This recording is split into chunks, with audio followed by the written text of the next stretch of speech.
রাত তখন ১:৩০। চারদিকে নিস্তব্ধতা। হঠাৎ আগুনের লেলিহান শিখায় জ্বলে ওঠে মাগুরার মোহাম্মদপুর উপজেলার কোমরপুর গ্রামের একটি মুদির দোকান। মুহূর্তেই পুড়ে ছাই হয়ে যায় আবু হানিফের ছেলে শহীদুল ইসলামের জীবিকার একমাত্র অবলম্বন।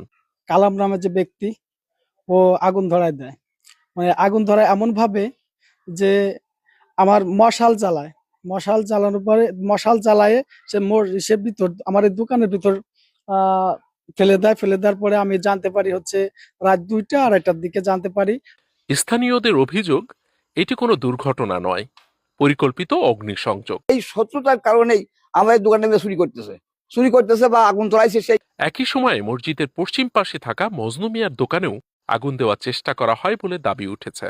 মজনু মিয়া বিষয়টি টের পেয়ে ধাওয়া দিলে স্থানীয়দের ভাষ্য অনুযায়ী সন্দেহভাজন ব্যক্তি একই গ্রামের বাসিন্দা আবুল কালাম নিজের বাড়ির দিকে পালান। পরে তার বাড়ির মেঝেতে ছড়িয়ে থাকা পেট্রোল এবং তীব্র গন্ধ পাওয়া যায় বলে অভিযোগ রয়েছে। আবু কালাম আমাদের এই দোকানে আগুন লাগাইছে, লাগাইয়ে আর একটা দোকান আছে পাশে, ওই দোকানেও আগুন লাগাবার যাচ্ছিল।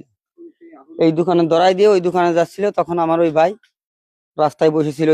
আমার ওই ভাই আর কি দেখে ফেলায় লিফারে কয় যায় কিডারে ওই কুলিফারে ও দৌড় দিলে পরে ওর পিছনে ও ডাক টুক দিয়ে ওর লোকজন ডাক দিয়েছে, বেরোনোর পরে ওর দাবড়া নিয়ে আমরা ওর বাড়ি ফার গেছি। বাড়ি ফার যাওয়ার পরে ওর মারে ডাকা হয়েছে। ওর মা আসার পরে তারপরে ও উঠছে, উঠার পরে আর কি বলছে তুমি দুয়ার খুলে দাও, তোমার একটু আমরা দেখবো বা একটু চেক করবো। তা ঘরে যেয়ে ওর গায়ে গতরে কিরোসিন তেল বা ডিজেলের গন্ধ পাওয়া গেছে। ওর ঘরের মাঝেও ডিজেলের গন্ধ পাওয়া গেছে। ওর হাতে পায়ে তাবুত বাই দিয়ে ওই গন্ধ পাওয়া গেছে। তখন ওরা আমরা ধরে নিয়ে আসবার গেছিলাম, ওরা আর আনবাদ দেয় নাই, ওইখানে মানুষজনে আনবাদ দেয় নাই। বললো যে যদি অপরাধ করেই থাকে তাহলে থাক, তাহলে সকালে নিয়ে নেয়। আমাদের পোলাপানের বাপ সব দেহে আর আনবাদ দেয় নাই না, দেওয়ার খবর চলে আইসি। আমরা বাড়ির ভিতরে যাতে উপায় নেই। এদিকে আমার মানু কাকা এদিকে সে চিক্কির পাড়ি উঠছে, শাহিদুল তুই বেরোয় আয়, তোর ঘরে আগুন লাগছে, দোকানে আগুন লাগছে। অভিযোগকারীদের দাবি, এই সময় অভিযুক্ত ব্যক্তির মা উপস্থিত ছিলেন এবং ছেলেকে যেন না ধরা হয় এই মর্মে অনুরোধ জানান। তবে পরবর্তীতে আবার তাদের বাড়িতে গেলে মা ও ছেলেকে আর পাওয়া যায়নি বলে স্থানীয়রা জানিয়েছেন। অভিযোগকারীদের আরও দাবি, অন্যের ইন্ধনে এই ঘটনা ঘটানো হয়েছে। তারপর কিডারে কলি দেশে দৌড় দিলে আমু পাঁচ ডাকতে দৌড়াইছি। পরে দাবড়াই নিয়ে গেছি, নিয়ে যাওয়ার পরে আবার পিছনেও লোক গেছে, যাই ওদের বাড়ি গেছি। মানে ওর যে বিকালে যে ওর পোশাক ছিল, ওই পোশাকে ওর কালা গেঞ্জি আর হলো সাদা লুঙ্গি। তারপরে বাড়ি যাই আমরা মনে হয় ১৫-২০ জন মিলে ওরে ডাইকে উঠেছি। উঠানোর পর ওর হাতে ওই যে ইয়া ছিল আপনার লাঠিতে বান্ধা, মানে ওই দিয়া মশাল, ওই মশালের মাথায় হলো আপনার পেট্রোল। তারপর ওইটা দিয়ে আমরা ওরা ডাকি উঠেছি। উঠানোর পর ও আগেই বলতেছে যে আমার পাও দেহ, পায়ে কিছু নাই। তারপর আমরা তো পাও দেখতে আসি নাই। তারপর কইছে হাত দেহ, হাতে পেট্রোল আছে কিনা। তারপর কিন্তু পেট্রোল দিয়ে আমরা কি করবো। তারপর ও ঘরে ঢুকছি আমরা ওর মারে নিয়ে।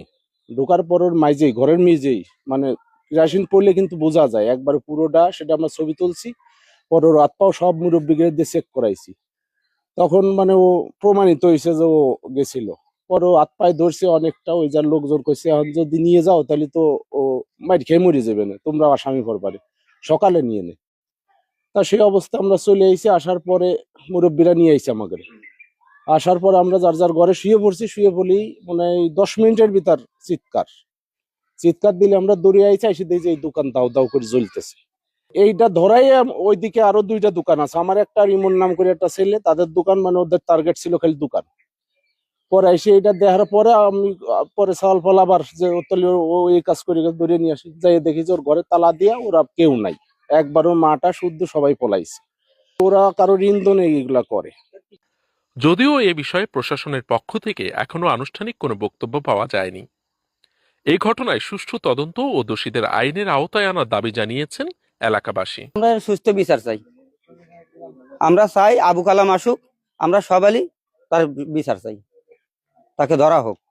আমি এখন চাই সুষ্ঠু বিচার চাই, বা আমার দোকানে যে ক্ষতি করছে, আমার দোকান তো আসলে